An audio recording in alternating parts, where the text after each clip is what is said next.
Muy buenos días a todas y todos los miembros de la comunidad universitaria, de la comunidad del CUSEA, la sociedad en general. Reciban un cordial saludo. Mi nombre es Edgar Quintanilla y sean bienvenidos a una nueva edición de Dialogando con.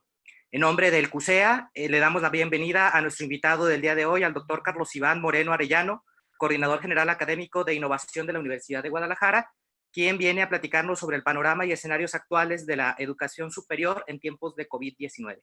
Doy también la bienvenida al maestro Luis Gustavo Padilla Montes, que será el entrevistador en esta mañana de jueves. Bienvenidos a ambos, muchas gracias por aceptar la invitación esta mañana. Cedo el uso de la voz en este momento a Rubén Castillo, quien nos dará la semblanza del doctor Carlos Iván Moreno, nuestro invitado de esta mañana, para iniciar el diálogo. Rubén, muchas gracias, buenos días. Muy buenos días, Edgar. Bien, me permitiré leer la semblanza del doctor Carlos Iván Moreno Arellano.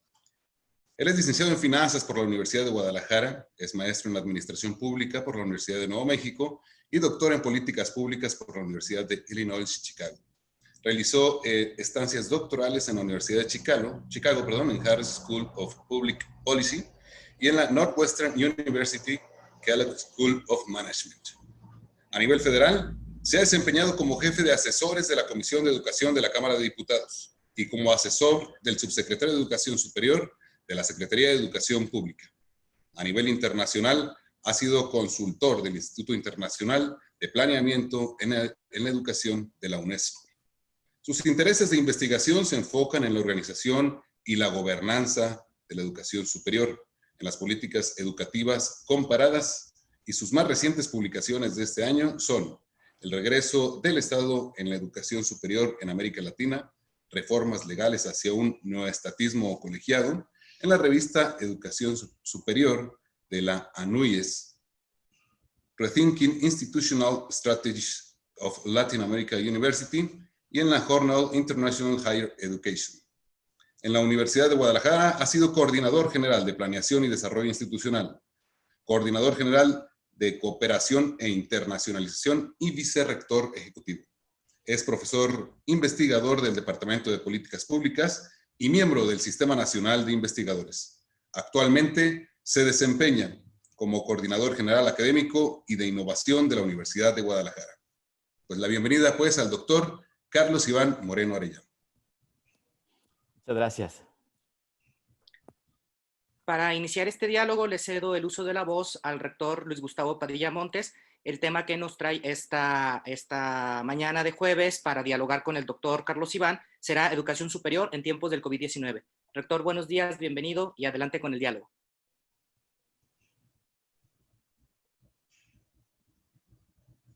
Muchas gracias. Primeramente saludo a toda la comunidad universitaria y en particular a la del Centro Universitario de Ciencias Económicas y Administrativas, CUSEA.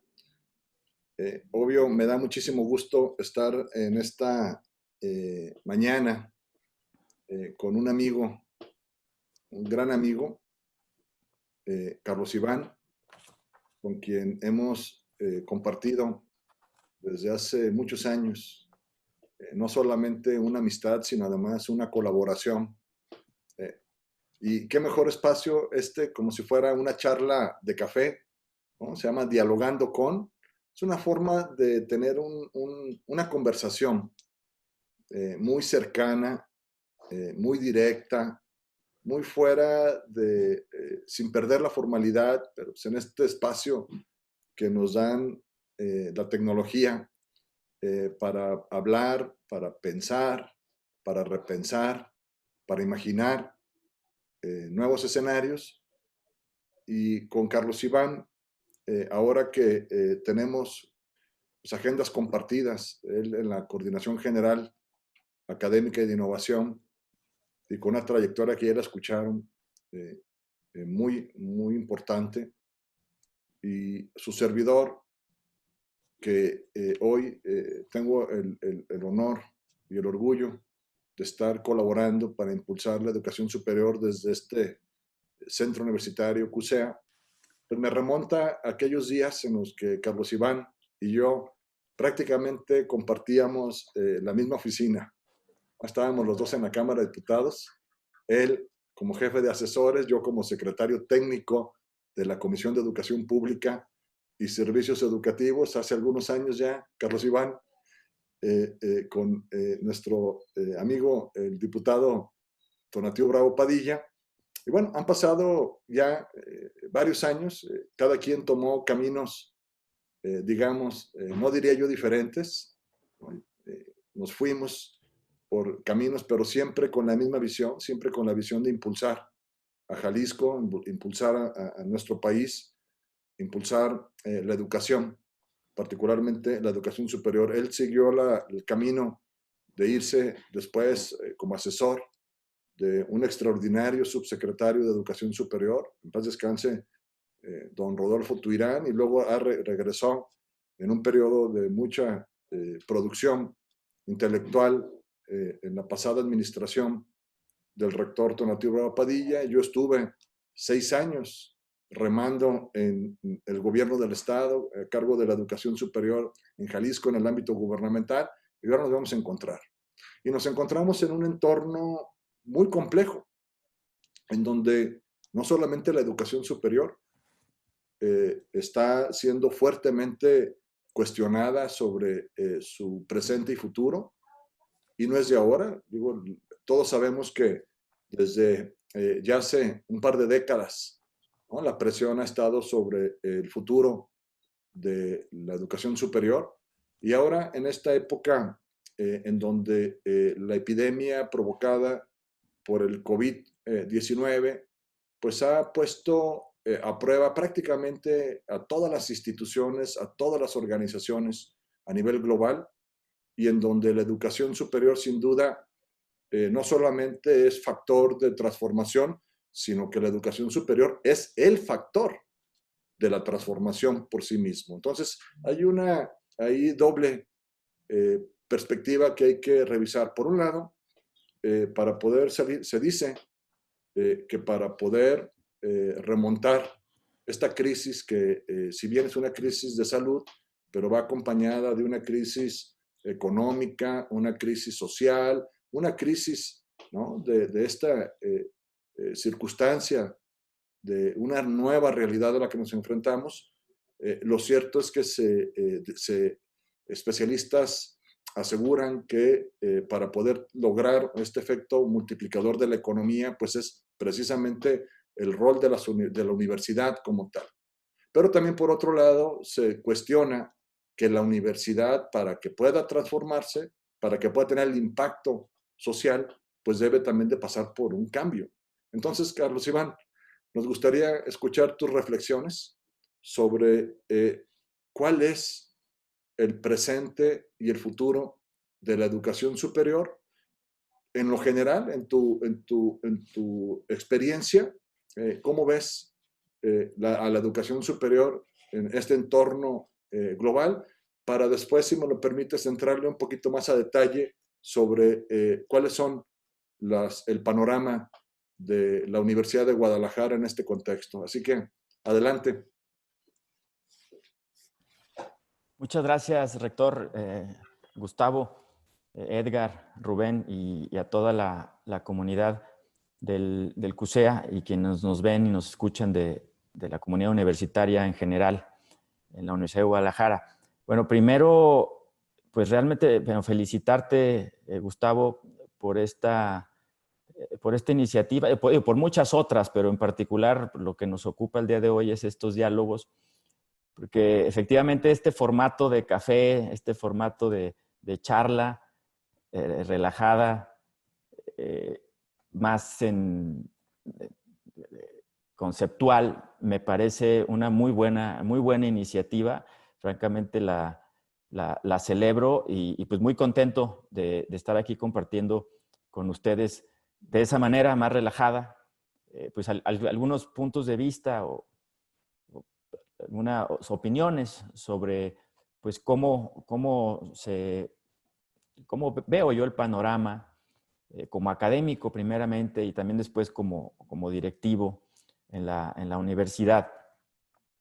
Y bueno, lo primero que quisiera comentar es que efectivamente, como ya lo comentaste, Gustavo, hay una pues una crisis muy profunda se está gestando una crisis muy profunda en los sistemas educativos en general, desde nivel básico hasta superior. Y es una crisis, como lo comentó la semana pasada nuestro colega académico también de CUSEA, Adrián Acosta, se está reeditando esto que don Gilberto Guevara Niebla escribió en los 80s, esta catástrofe silenciosa en la educación. Bueno, y es catástrofe silenciosa porque es muy difícil medir los impactos que esto está teniendo. No es lo mismo, es mucho más fácil cuantificar la pérdida de empleos, la caída del PIB, etcétera, que pues, la pérdida en los aprendizajes, la pérdida de la socialización, la pérdida de las interacciones, la pérdida de la motivación en la educación. Pero efectivamente estamos viviendo a nivel global una crisis sin precedentes de impactos insospechados, difíciles de medir, reitero, de largo plazo. ¿Sí? Y bueno, por comentar algunas cifras francamente o estimaciones impresionantes que se han estado desarrollando en diversos medios de prestigio como el diario El Economist, revistas de investigación, se estima una caída de los ingresos de las universidades a nivel global de entre el 20 y 25%. Obviamente dependiendo del país. Y esta caída en los ingresos se da por una parte desde lo público, es decir, los presupuestos, y desde lo privado, las colegiaturas, la inversión que hacen las familias. ¿Por qué? Por una crisis fiscal, evidentemente, una crisis que ustedes en CUSEA, por cierto, y también los felicito, han estado mapeando, han estado analizando a nivel estatal, pero una crisis sin precedente en el tema fiscal. Tan solo en el presupuesto actual, el presupuesto vigente, esa caída en los ingresos presupuestales se estima alrededor de 4% del presupuesto, que son 300,000 millones de pesos aproximadamente. Y bueno, 300,000 millones de pesos, ustedes se preguntarán, ¿eso es mucho, poco, mediano? Para los que no están en temas económicos o financieros, 300,000 millones de pesos es casi todo el presupuesto de la Secretaría de Educación Pública para la educación. ¿Sí? Es un 70% del presupuesto educativo del país aproximadamente. Entonces, es algo francamente tremendo.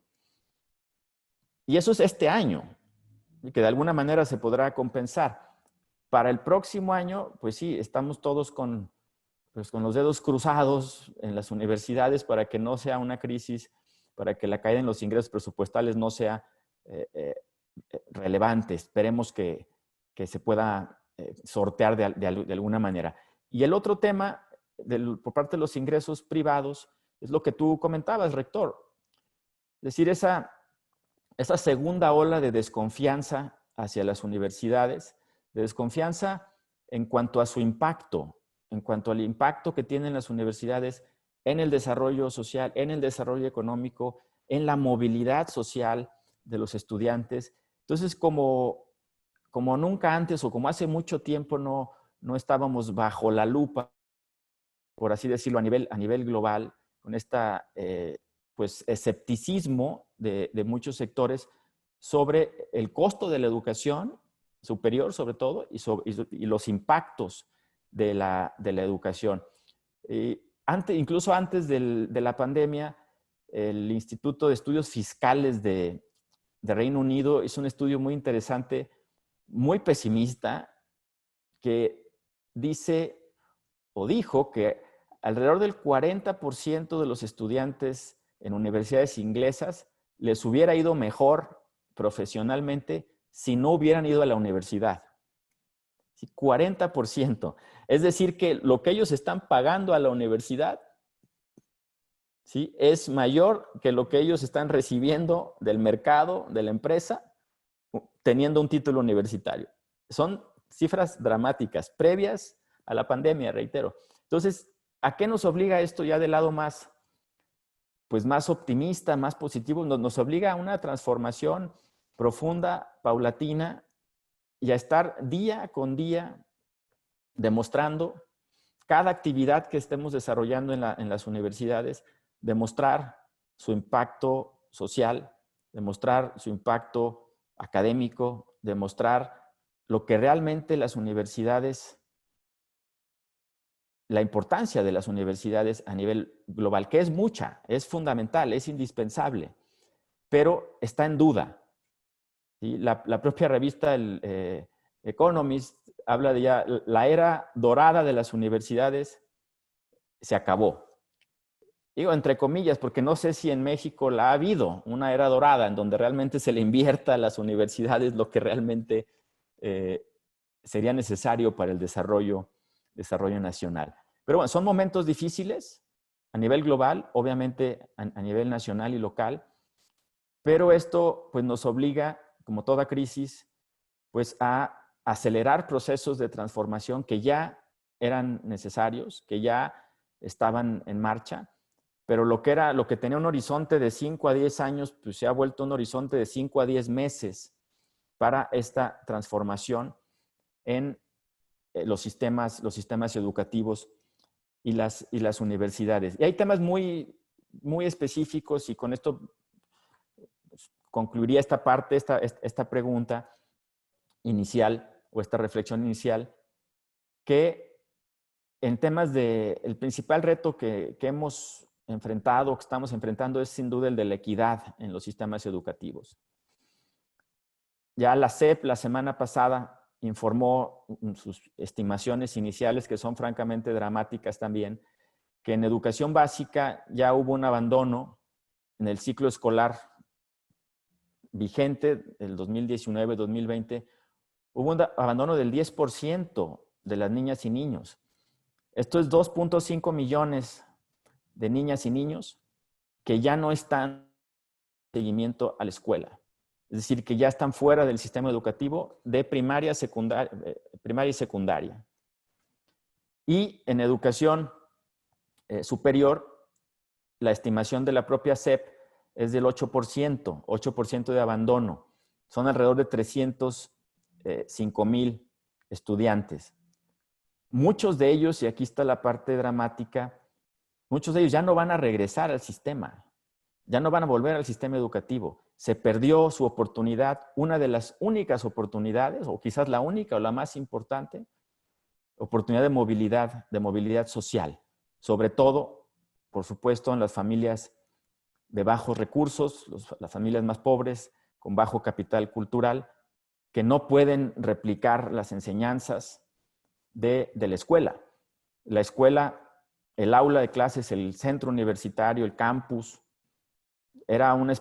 fungía como una especie de igualador social, donde pues, todas esas asimetrías que se viven en casa, en acceso a la tecnología, a libros, a diálogo, a debate, a aprendizajes, pues todo eso, al regresar a este concepto de como una reprivatización de la educación, al volver a la casa, al convertir la casa en la nueva escuela y a los padres en los nuevos maestros, muchos jóvenes, muchas niñas y niños van a tener efectos de largo plazo y, reitero, no van a regresar desafortunadamente al sistema educativo. Y eso realmente nos debe preocupar.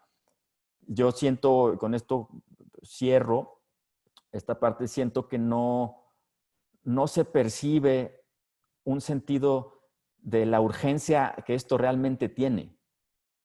¿Sí? Hay un sentido de urgencia y de emergencia, como ya lo comentó Gustavo, en la cuestión sanitaria. A diario estamos mapeando pues, el número de contagios, desafortunadamente las muertes, la pérdida de empleos, pero no hay ese sentido de urgencia, de dramatismo en cuanto a esta pérdida educativa, porque no es visible, pero va a tener impactos y está teniendo impactos muy importantes. Sí. Mira, muy, muy importante lo que mencionaste, y para tratar de llevar esta conversación a temas ya más domésticos, estuvimos en días pasados en una sesión del Consejo de Rectores y ya nuestro rector general dejó ver a la comunidad, a la población en general, en una rueda de prensa, algunos elementos de este retorno gradual, escalonado, flexible, en donde, conforme a lo que tú comentas ahorita, pues evidentemente hay una urgencia, ¿no?, para una transición a un modelo híbrido, un modelo que venga a responder, por un lado, a la calidad, la pertinencia de la educación superior, la pertinencia en términos de esta nueva realidad que estás comentando ahorita para atender brechas, sobre todo, esta perspectiva de equidad, de inclusión, atender agendas muy particulares sobre la perspectiva de género, pero esos modelos no se pueden quedar como solíamos hacerlo, bueno, al menos esa es nuestro sentir y creo que lo compartimos, porque el sentido de urgencia es mayor. Podríamos pasarnos tal vez 1 año, 2 años discutiendo el modelo y luego terminando el modelo, pues ahora ver cómo implementarlo. Esta gradualidad, Carlos Iván, que hemos venido comentando, valdría la pena que nos platicaras un poco desde la mirada de la Coordinación General Académica, estos aspectos interesantes que has puesto sobre la mesa, sobre cómo en la universidad y particularmente centros universitarios como CUSEA, que además es tu casa académica, podríamos, digamos, empezar a trabajar colegiadamente para buscar desde el origen, ¿no?, desde el respaldo, la sensibilidad con nuestra comunidad académica, ¿no?, esa necesidad de seguir abonando, digamos, escalonadamente, pero sobre todo frente a un semestre que ya lo tenemos de cara el día 7 de septiembre. ¿Qué nos puedes decir?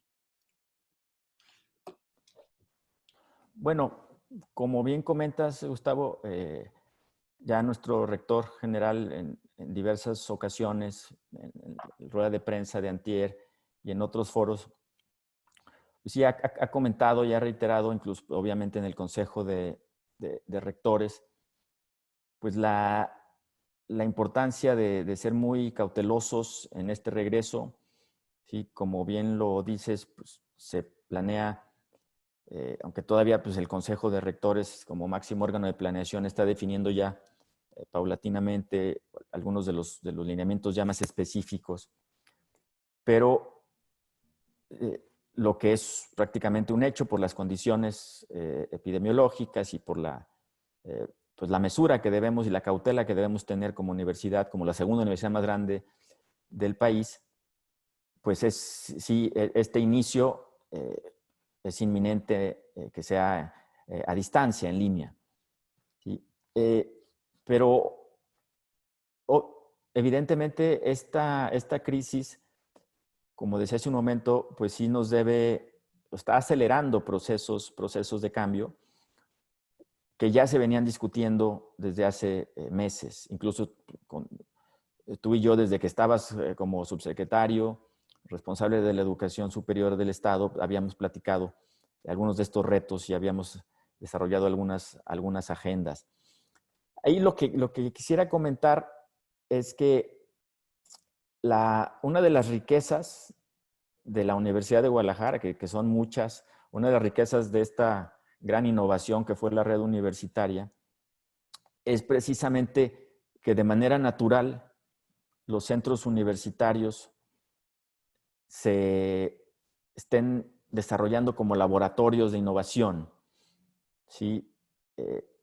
Acaba de publicar un libro, por cierto, un autor inglés muy bueno, Matt Riley, sobre cómo se genera la innovación, ¿no?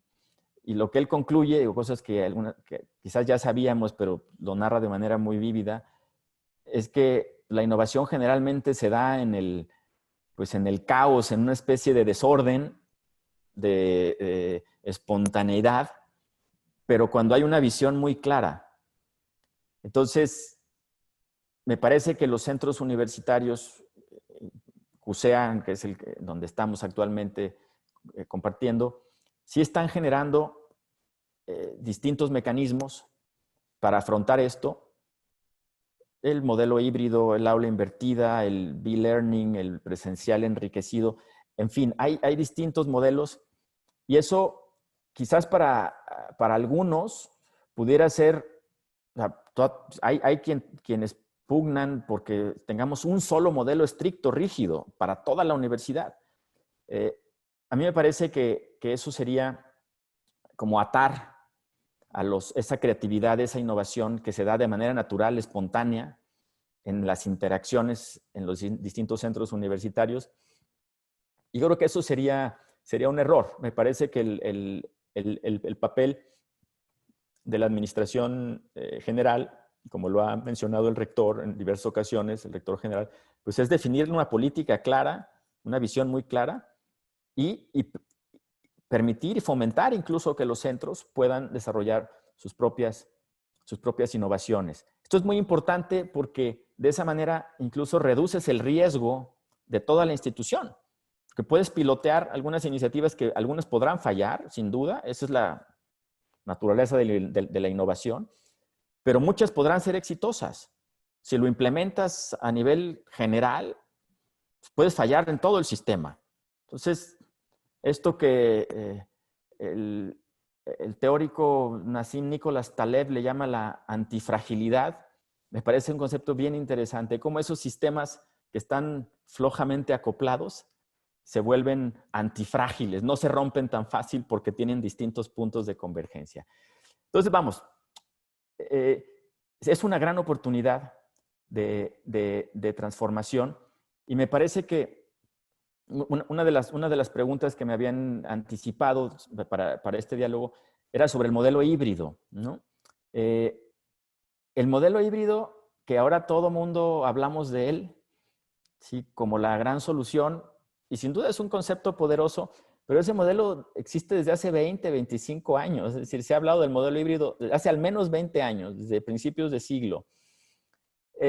Y ya de pronto se entiende, cada quien entiende lo que quiere o entendemos lo que queremos sobre ese modelo. Me parece que ya está también sobreexplotado. La parte central es el ser capaces, me parece, es ser capaces de replicar las dinámicas que se daban en el aula de manera espontánea, en algunos casos mejor que en otros, hay que decirlo, de interacción, de debate, de diálogo, de construcción de conocimiento, de retroalimentación. ¿Cómo poder replicar eso? No es nada fácil en sistemas en línea. Y yo considero y coincido con lo que hemos comentado también contigo, Gustavo, ¿sí? El futuro de las universidades está de manera pues, inevitable en este modelo híbrido. ¿Sí? Pero dentro de ese gran concepto paraguas hay muchas cosas que tenemos que definir con ciertos matices, con un entendimiento generalizado sobre qué significa. Y dentro de este concepto a mí me gusta mucho el modelo que se le denomina el aula invertida, el flipped classroom, ¿no? Que me parece un concepto simple, elegante, pero poderoso.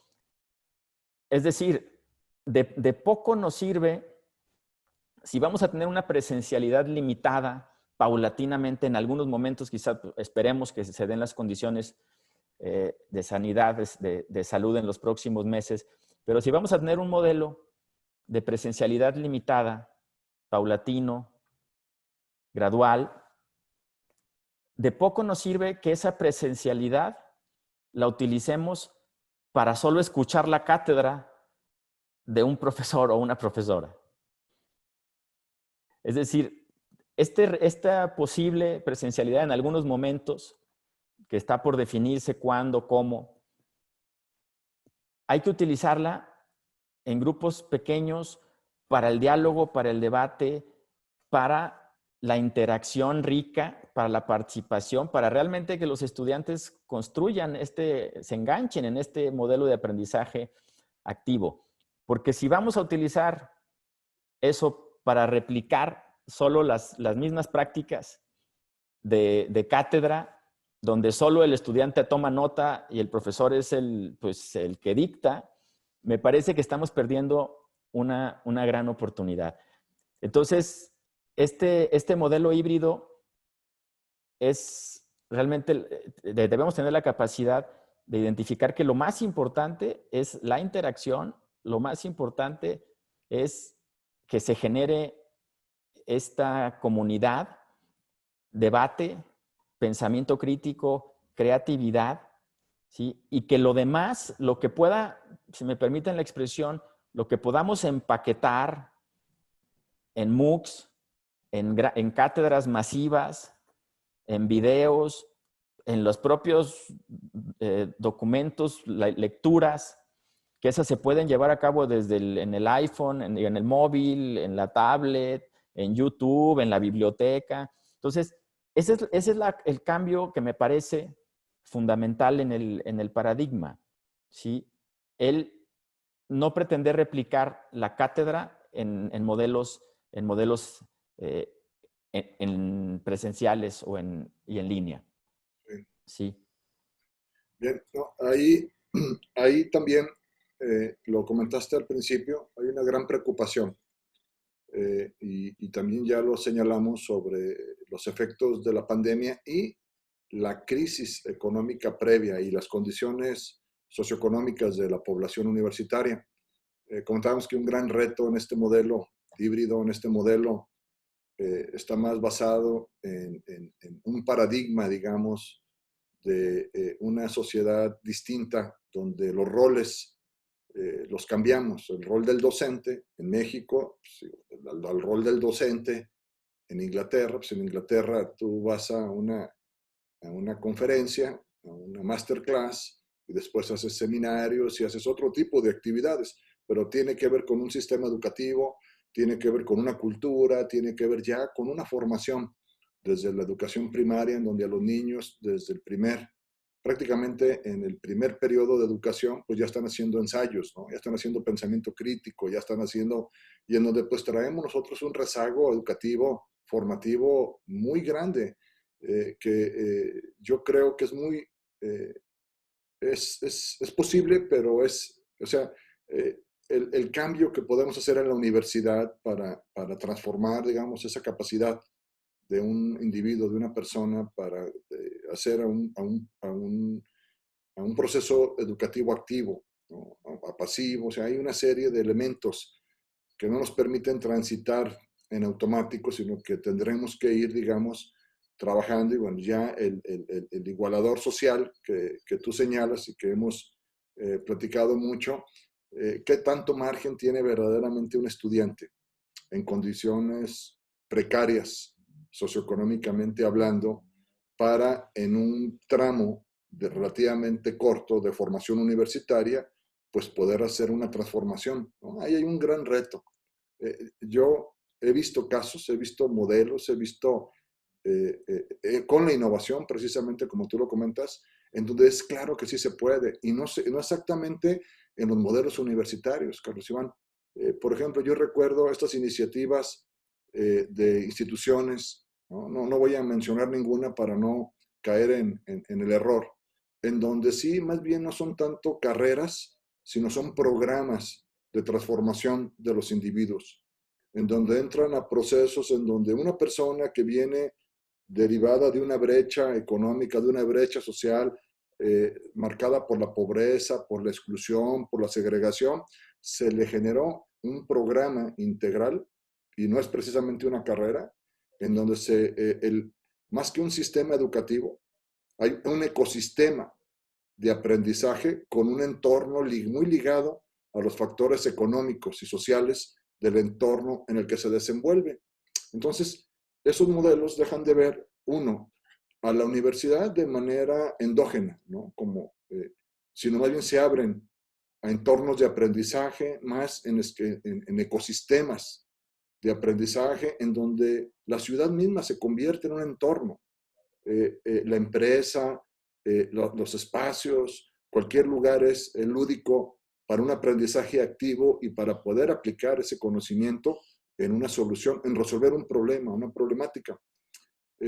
Yo veo así, en parte, ese modelo de transformación, o sea, cómo podemos abrir no estoy hablando de la Universidad de Guadalajara, es abrir a la universidad, es abrir a la educación, a un entorno, ¿no? A un entorno donde se mueve una sociedad en donde, por ejemplo, ¿por qué no, ahora aprovechando esto de lo que ha pasado en estos días con el uso de la tecnología, que no es más que una herramienta, no es otra cosa? A veces le damos más importancia a las herramientas que a los métodos o que a la cultura.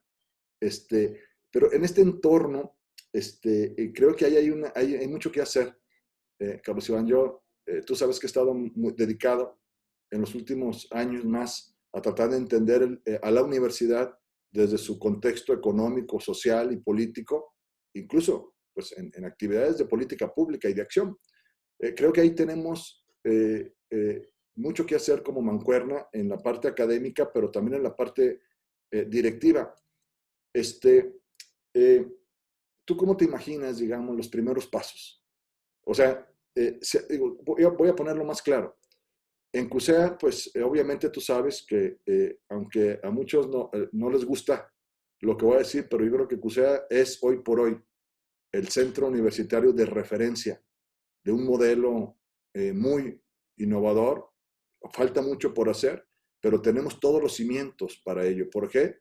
Porque CUSEA, y tú lo vives, en CUSEA se aprende más en los ciberterrazas, se aprende más en los laboratorios, se aprende más en los gimnasios, en las áreas deportivas, que en lo que podríamos pensar que es el proceso de aprendizaje, de transmisión de conocimiento o de interacción en un aula. El entorno del Centro Universitario del CUSEA, con las iniciativas que se han impulsado por varias décadas, donde ha habido cambios de liderazgo, enfoque de visión, pero finalmente CUSEA va acumulando capacidades.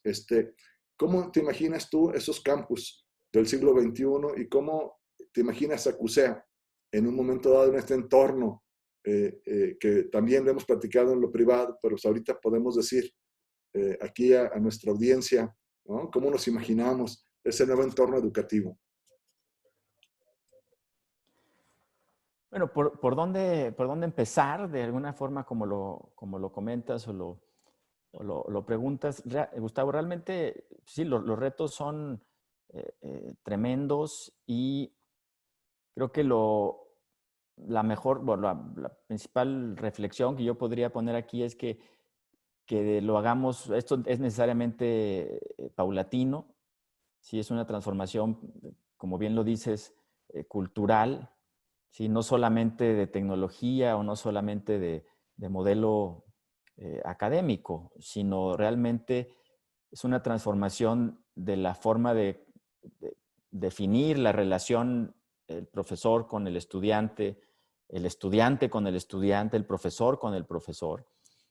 Y para un prerequisito para todos estos modelos de aprendizaje activo, entiéndase, donde el estudiante es protagonista, donde el estudiante construye su conocimiento, donde el estudiante es capaz o debe incluso cuestionar al profesor académica, conceptualmente, debatir las ideas con libertad, generar un pensamiento crítico, porque el pensamiento crítico pues, no es otra cosa que poner en duda todos los supuestos, incluso el supuesto de que el libro de texto tiene la verdad o que el profesor tiene la verdad. Entonces, hablar de estos paradigmas de aprendizaje activo sí te habla necesariamente de una transformación en cómo se conceptualiza un profesor y cómo se conceptualiza un alumno, y sobre todo que el centro universitario, la escuela, el aula, sea un ambiente seguro para cuestionar, donde se pueda cuestionar, donde se pueda debatir, donde se pueda hablar libremente. Y eso en nuestras sociedades, no solo en México, sino en América Latina, de pronto es un tabú. Sí, venimos y hay que decirlo, históricamente, pues de culturas más autoritarias, más verticales.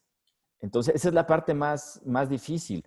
Lograr el aprendizaje activo, lograr el diálogo, lograr el debate, supone una distancia, reducir esas distancias de poder, ¿sí? Supone que los profesores seamos capaces de ceder poder, es decir, de reconocer que no tenemos la verdad y que el estudiante tiene que, o puede incluso, o que en algunos momentos sabe más que nosotros de ciertos temas y poderlo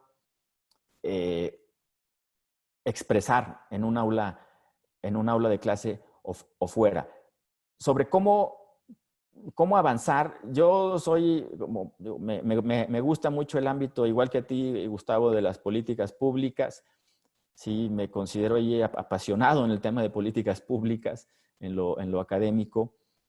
Y yo confío mucho o creo mucho en los pilotajes, en desarrollar iniciativas muy focalizadas, no querer hacer una transformación simultánea de todo, ¿sí? Sino identificar cuáles son los principales, no sé, grupos de académicos, las principales carreras, los programas educativos, y lanzar pilotos reducidos, controlados, concretos, para mostrar resultados.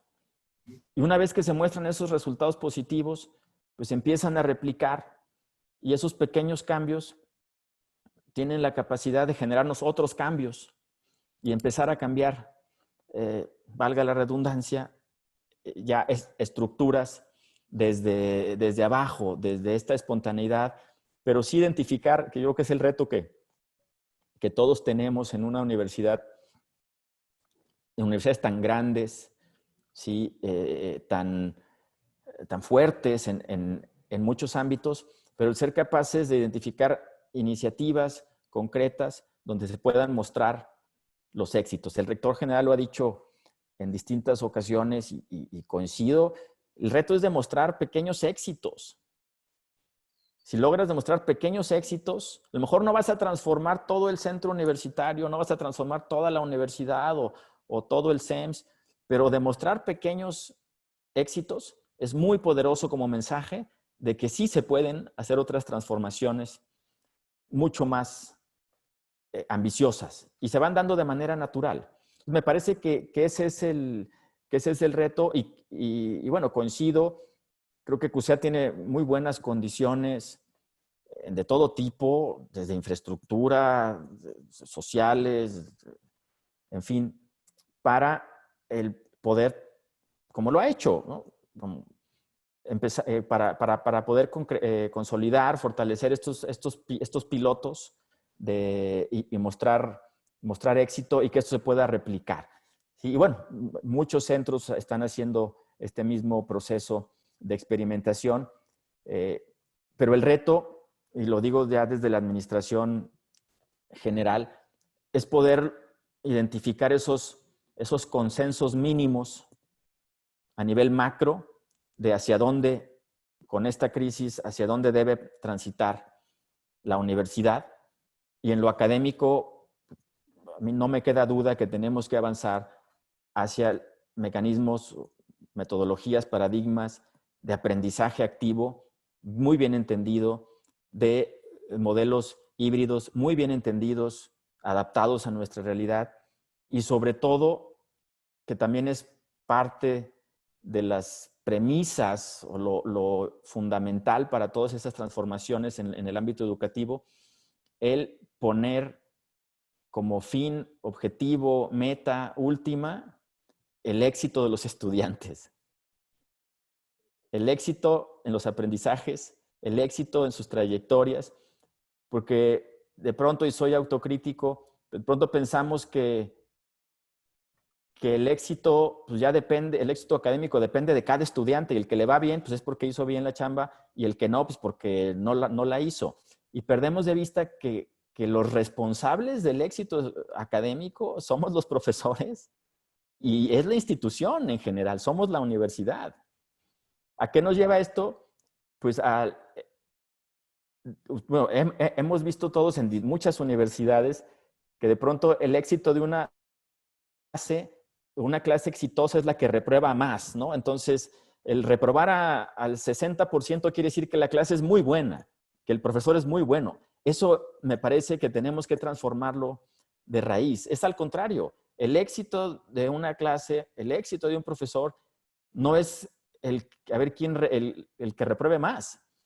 Es el aprendizaje y la motivación del estudiante, lograr esa motivación y sobre todo en estos tiempos, hicimos una encuesta en junio y julio sobre las percepciones de los estudiantes en la pandemia, sus percepciones sobre su aprendizaje.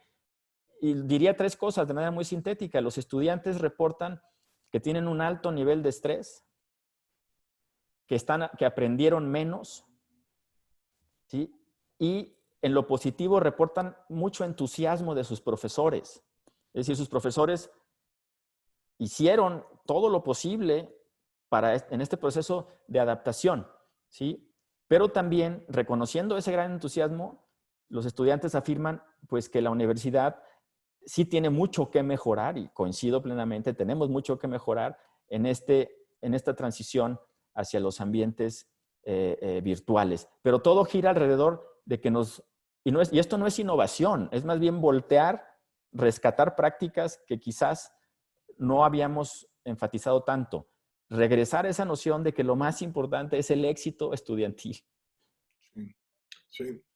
Fíjate, y en ese éxito estudiantil comentamos, y tú hiciste énfasis en que una de las grandes agendas para este éxito estudiantil y más por las circunstancias que ya venían en cuanto a brechas, ¿no? La brecha social y más cómo se agudizó en este periodo. En ese éxito estudiantil tenemos que ver al estudiante, y el estudiante como un ser humano, una persona que tiene que trascender para la vida, ¿no? para su realización, en donde hay otros rasgos y otros aspectos que la universidad sí aporta. Hay instituciones, ¿no? de docencia que se dedican a formar técnicos profesionales, pero la universidad forma ciudadanos, ¿no? Forma esta formación integral en una ciudadanía ética, en una ciudadanía responsable, incluso forma para ejercer los derechos de una democracia, que por cierto la vemos, ¿no? con nostalgia en muchas de los aspectos actuales, no nomás de nuestro país, a nivel global, ¿no? con los cambios en la política. Pero no es el tema entrarle ahorita a ese punto.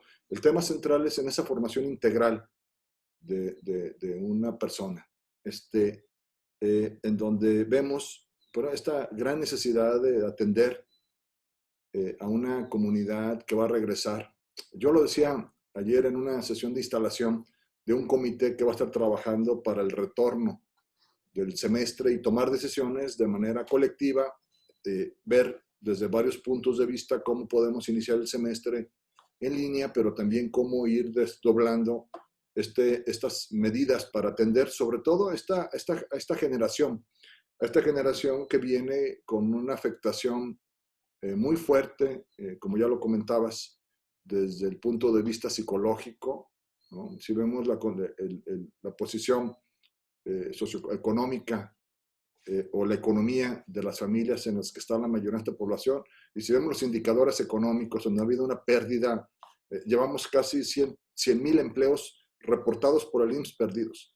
Yo me preguntaría cuántos de los empleos perdidos corresponden a la comunidad universitaria, de familiares, cuántos empleos que no están reportados ante el IMSS, pero que también, porque una característica de los estudiantes de la Universidad de Guadalajara es que hacen honor a nuestro lema, ¿no? Piensa y trabaja. Tienen que trabajar para poder pensar.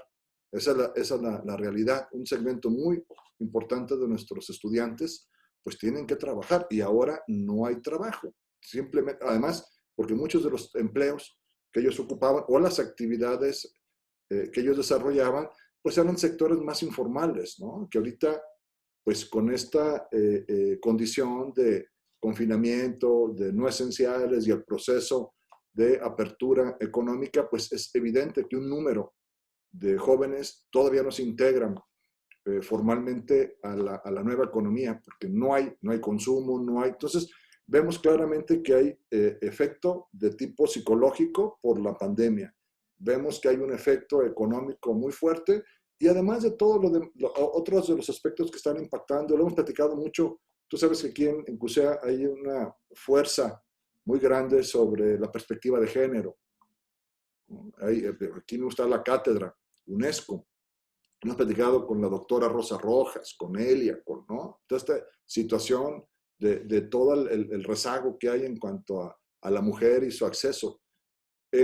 Ahí es entonces donde yo creo que tendríamos que centrar las baterías, ¿no? Y este es un espacio que tendremos que abrir el diálogo, tendremos que ser muy sensibles, porque yo pienso que ahora la universidad se convierte en un santuario, Carlos Iván.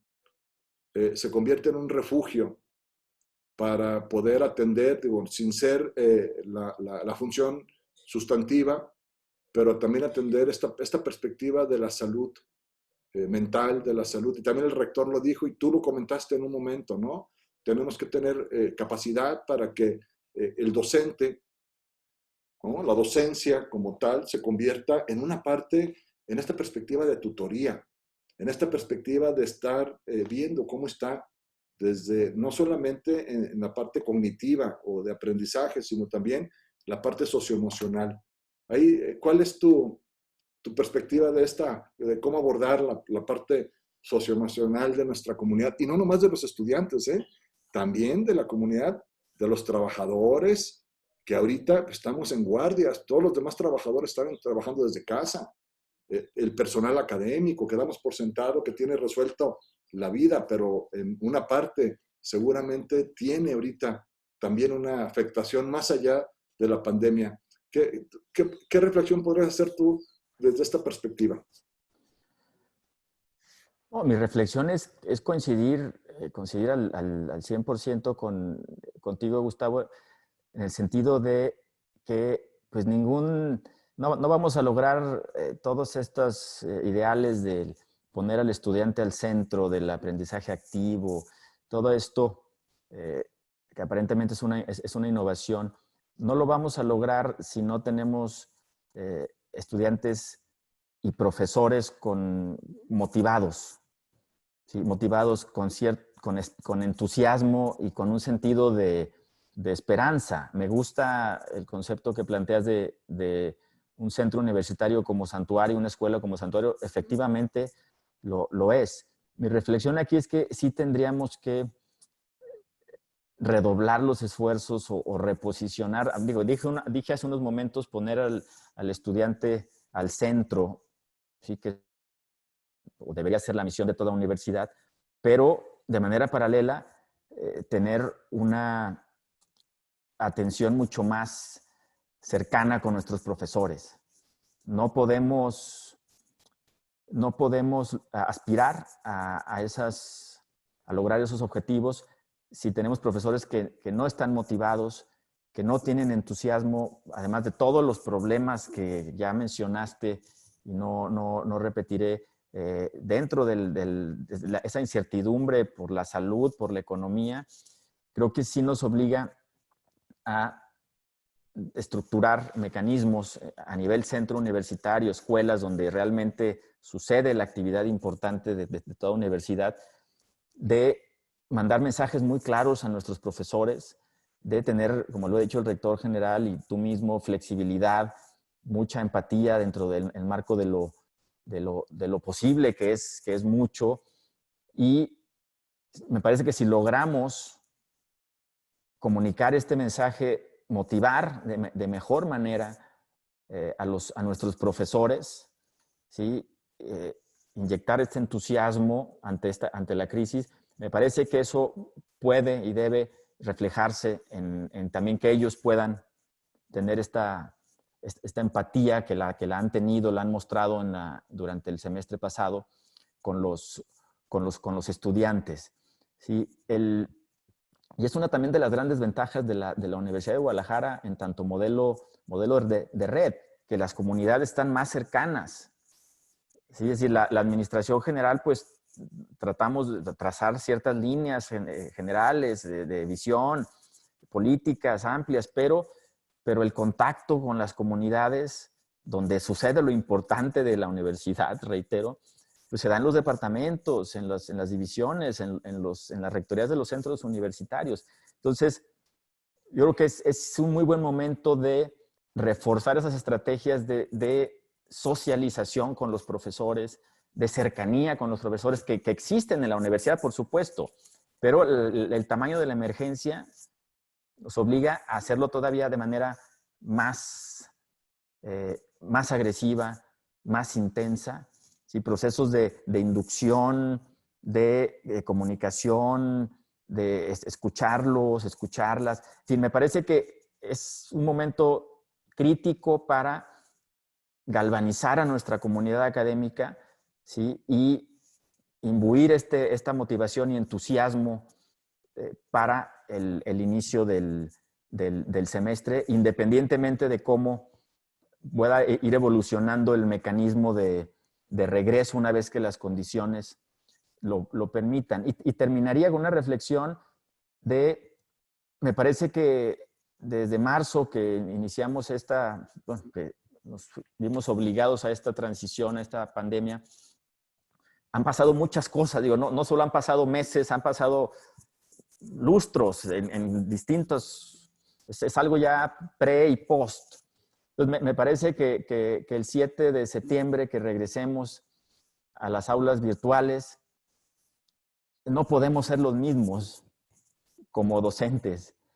Me parece que todos estos meses de reflexión nos tienen que llevar necesariamente a reconfigurar nuestras prioridades, a poner más atención, y lo hablo en primera persona, también como docente en CUSEA, que por cierto me va muy bien, muchas gracias ahí en posgrado y licenciatura, sí me la siento como mi casa, a realmente reposicionar esa preocupación por el estudiante, por su ánimo, ¿sí?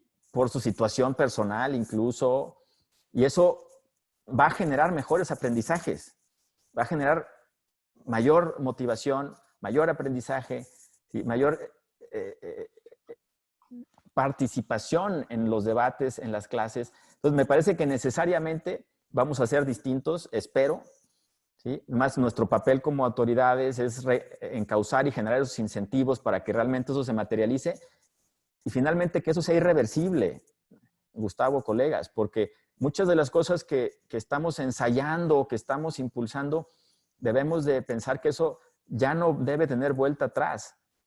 Cuando esté la vacuna, la inglesa, la rusa, la china, en fin, lo que sea, pero cuando esto suceda y volvamos medianamente a la presencialidad, creo que hay cosas que no debemos de volver atrás, ¿sí? Que aprovechar esto porque va a ser permanente y que lo pensemos así, no como algo coyuntural, no como algo transitorio, sino ya como algo permanente. Y si logramos salir de esto con esas lecciones, de revalorar la interacción, reitero, revalorar el debate, el diálogo, el pensamiento crítico, esa cercanía con el estudiante, esa cercanía de las autoridades con los docentes, me parece que eso sería una gran lección y muy positivo para el futuro de la universidad. Sí. Pues mucho que seguir dialogando con Carlos Iván Moreno, pero ya estamos ahí en el límite. Nos dijimos que íbamos a tener estos diálogos cuidando el horario de 1 hora y prácticamente llegamos, pero gracias por este espacio. Espero que nuestra comunidad pueda también percibir que tenemos en Carlos Iván a un universitario, ¿no? Que no solamente estudia los fenómenos, sino pues que se ha entregado a la Universidad de Guadalajara, y eso pues también es digno de reconocérselo, ¿no? Porque más que hacerlo por un cargo, lo hace por una pasión, y son del tipo de universitarios que, de veras lo digo, necesitan la educación y necesita la Universidad de Guadalajara. Te vamos a invitar, Carlos Iván. CUSEA inicia 3 ejercicios importantes en los próximos días y semanas y meses. El primero es actualizar el plan de desarrollo institucional del centro universitario. Como lo sabes, ya el Consejo de Rectores, el rector general, nos ha pedido que iniciemos esta jornada y bueno, habrá mucho que dialogar, reflexionar, trabajar con empatía para reposicionar para esa visión de futuro del CUSEA. El segundo es la revisión y actualización curricular, que también pues hay una corresponsabilidad de tu parte ya como funcionario universitario y a la cual también te invitamos a que colabores y aportemos desde nuestras propias trincheras para verdaderamente sí terminar con una oferta académica con todos estos elementos que hemos platicado y que sea muy relevante. Creo que hay una gran oportunidad ahorita para que en este ejercicio de revisión y actualización de 12 programas académicos, pero yo diría tendremos la oportunidad de plantearnos, ¿no? No solamente en esos programas, sino, ¿por qué no?, pensar en una oferta académica más, que esto da espacio para, en otro momento, dialogar. Y el tercero tiene que ver con este modelo académico, con estas medidas que vamos a ir adoptando, junto con un rediseño organizacional, porque también no podemos hacer grandes cambios o grandes innovaciones con estructuras rígidas, con estructuras verticales. Se requiere incluso pasar a esquemas de gobernanza institucional diferentes. Entonces, bueno, ahí estarás, obviamente por la función, pedirte todo tu apoyo para el CUSEA y como académico y como colega universitario, pues también invitarte a que formes parte de la mesa para, si desde CUSEA logramos hacer las cosas bien en función de nuestra meta, que es nuestra comunidad universitaria y las y los estudiantes, creo que estaremos cumpliendo. Así es que, pues, muchísimas gracias. Quedamos ahí en dialogando en esta nueva sesión. Yo muy agradecido a todo el equipo de CTA, al equipo que está detrás de estas producciones sencillas, pero profundas. Yo creo que lo más sencillo puede ser lo más profundo y creo que hoy tocamos varios puntos importantes que los dejamos agendados. No sé si tengas un último comentario antes de despedirnos, Carlos Iván. No, solamente agradecerle a CUSEA, agradecerte, Gustavo, rector, a Edgar, a Rubén y a toda la comunidad. Reiterar mi felicitación por el trabajo que han venido haciendo en CUSEA, en innovación, en emprendimiento y en muchas otras áreas de transformación. Y sobre todo también por estos diálogos, que la verdad es un formato muy adecuado, ¿sí?, muy relajado, donde realmente se pueden debatir temas importantes de una manera hasta informal, colegial, entre camaradas. Entonces, les agradezco muchísimo y las y los felicito. Y pues, claro, Gustavo, yo estoy puesto a donde me invites. Bueno, pues muchas gracias nuevamente y nos vemos. No sé si acá cierran, ¿verdad, Edgar? Ustedes son los que cierran. Sí, gracias, rector. Agradecemos al doctor Carlos Iván Moreno Arellano por acompañarnos en esta edición de Dialogando con este jueves, sin lugar a dudas lleno de enseñanzas, de aprendizaje. Agradecemos al señor rector Gustavo Padilla su participación en esta mañana de jueves, a Rubén Castillo y a todas y todos los universitarios que nos dieron la oportunidad de entrar a sus hogares y a sus lugares de trabajo esta mañana. Nos vemos el próximo jueves en Dialogando con. Muchísimas gracias. Gracias, hasta luego. Muchas gracias.